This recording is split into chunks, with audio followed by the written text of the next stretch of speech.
بسم الله الرحمن الرحيم الحمد لله رب العالمين والصلاة والسلام على أشرف المرسلين سيدنا محمد وعلى آله وصحبه أجمعين وبعد. In 2013, 2014, things were not really good in Egypt. Things were not stable, let's say. This is what I can say. And there was like a revolution or something else, and there was then elections, then so many things happened in these 2 years, 2013, 2014. And it was a very 2013 was a very difficult year in Cairo for people like me. People hated anyone who looked religious, who had maybe a little bit of a beard. People hated students of knowledge because they look like students of knowledge, because they might be confused as something else, like Muslim Brotherhood or so. And definitely I'm not, and have never been, alhamdulillah. But this is how things were in 2013 and even 2014, but things got a little bit better from this perspective. And but as a student of knowledge, I was really committed. This is the one thing I know about myself. As a student of knowledge, I was really committed. Where I lived in 2013, it was not the best. It was not the best neighborhood. It was very crowded, not organized, and it was different. And I was really young. I see that you think of me as a very young person now, but I was much younger then.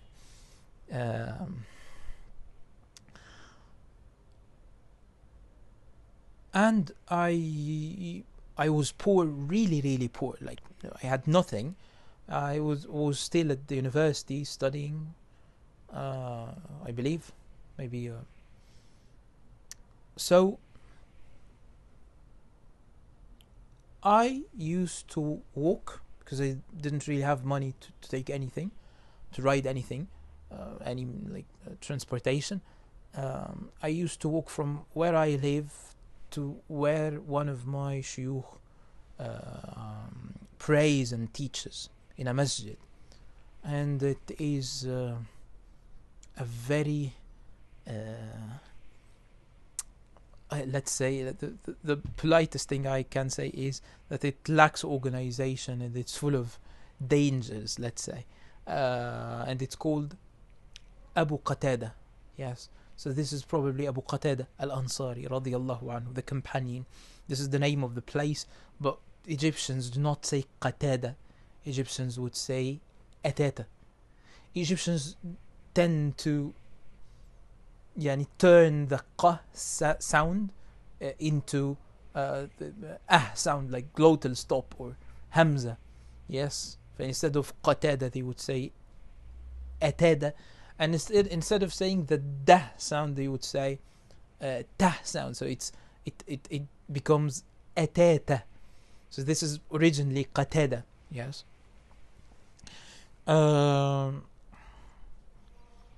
And I used to go there where Shaykh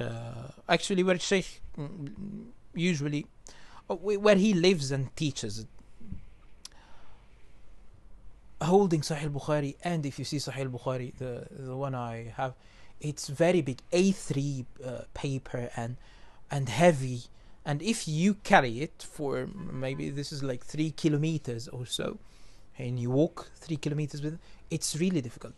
This cannot be compared with so many sufferings that people, other students of knowledge and other scholars. So it was, for me, this was the most difficult thing, especially when you consider how I was brought up differently. It's the totally different way of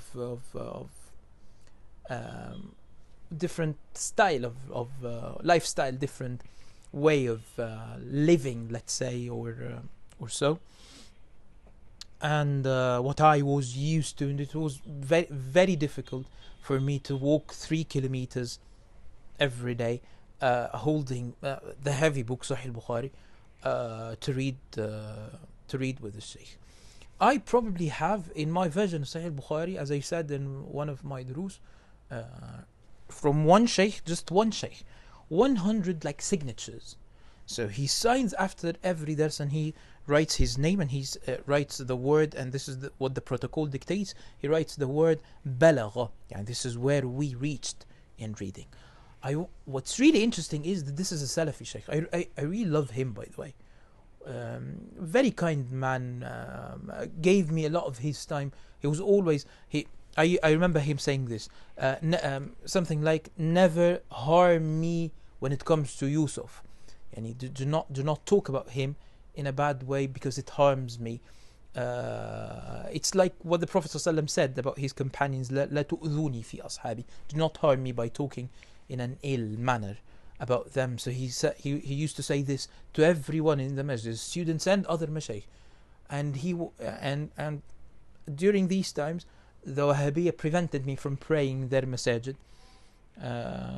because during this time I was still young, but some of my mashaykh had already allowed me to teach.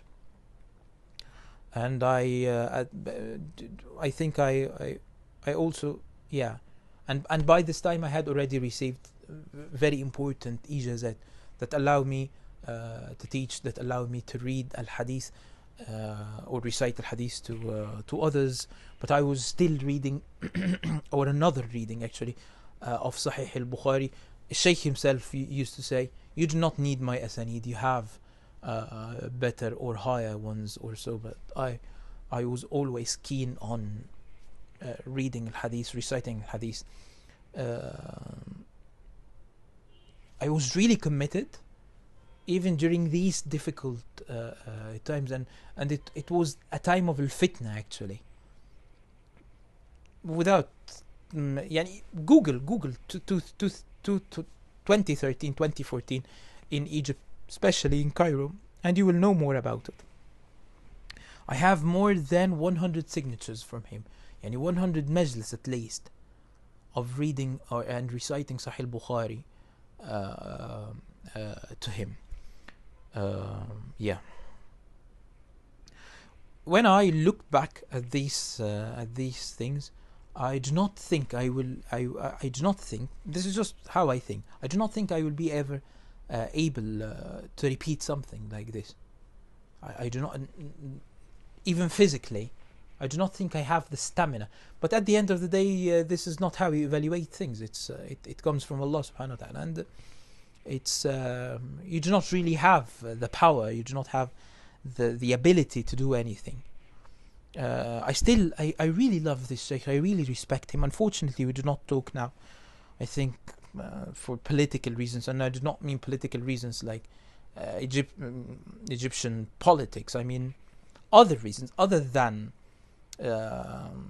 al-ilm and other than the normal things. Because now people, especially the Salafi ones, are not happy with me, definitely.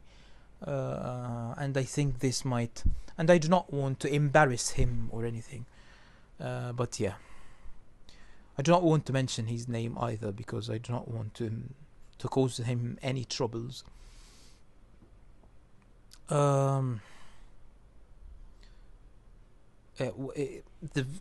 One of the very, this is just a very superficial thing, but it's a very beautiful thing.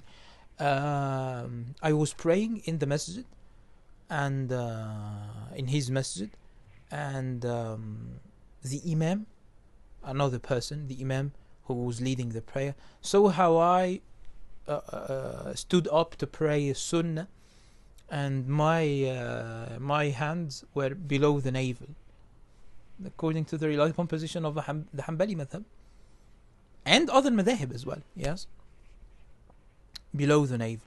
So he started complaining to a Shaykh about what I was doing, and Shaykh defended me and attacked him, even though he himself held usually held his hand on his belly, not on his chest, on his belly. Yeah, to the extent that he started adopting the position of Al-Hanabila He himself identified himself as Hanbali.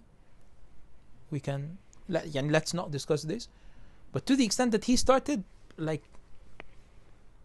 sometimes he puts his hands below the navel, sometimes above. Yeah. After that incident, he started doing this to show to show the Imam who led the prayer, and show other people in the masjid that this is perfectly fine. Now that I see it, I do not want to keep talking unnecessarily, but now that I see it, this man defended me, even though we were like two different people, and he knew it. And I never hid anything.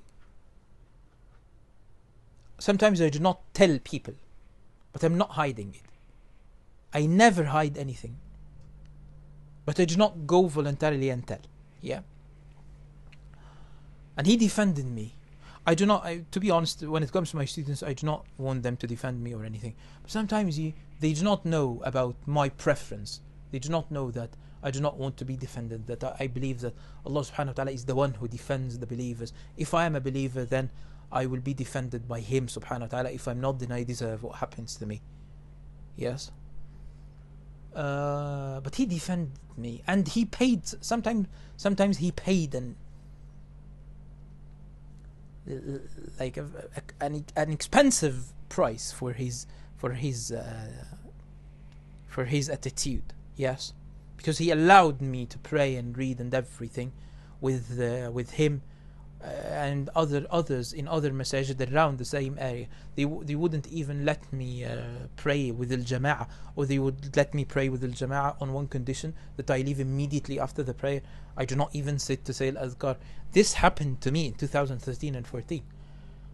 Without even saying al-azkar, if someone wants to read with me, they would just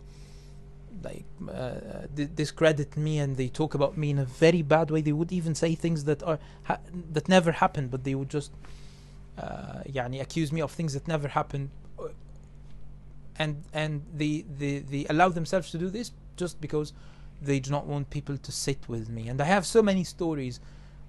Some of them cannot even be said while I'm still here. So what I find really interesting is that we are two different people, and he kept defending me. And sometimes some of my students, I do not want anyone to defend me again, but sometimes they do not even think that it's problematic, that I'm being insulted in front of them, and they are just listening, and as if they are entertaining it. Maybe it's something about the Western culture, maybe. Yes, if you are listening to something like this, if you think of me as a person whom you receive al-ilm, from whom you receive al-ilm, I think you should be leaving at least, because this is munkar, evil, and you're not going to forbid it, and they do not want you to do anything about it, but at least leave, because it harms you. If we have the relationship I thought we have been having, this is the relationship we've always had, I think this means that you are harmed if someone insults me. Yes. But I do not really care about these things when it comes to students. If you just focus on your studies, I will be much happier, even if you sit and listen to me being insulted all day.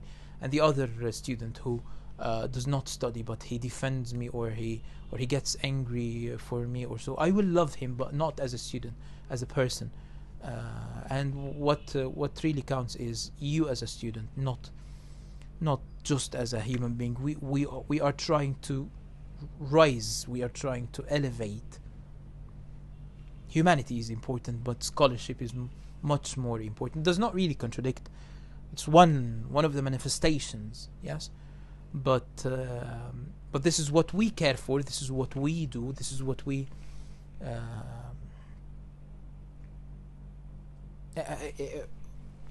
how we think about ourselves. This is what we are made for. Yes. Wallahu musta'an. These are very random thoughts. The main theme is the story of this sheikh, and I think maybe also you can benefit from this. that you should be committed even in very difficult times, and even in times of al-fitna. يعني. I couldn't really explain to you the situation in Egypt. You can Google this and find out in 2013, 2014.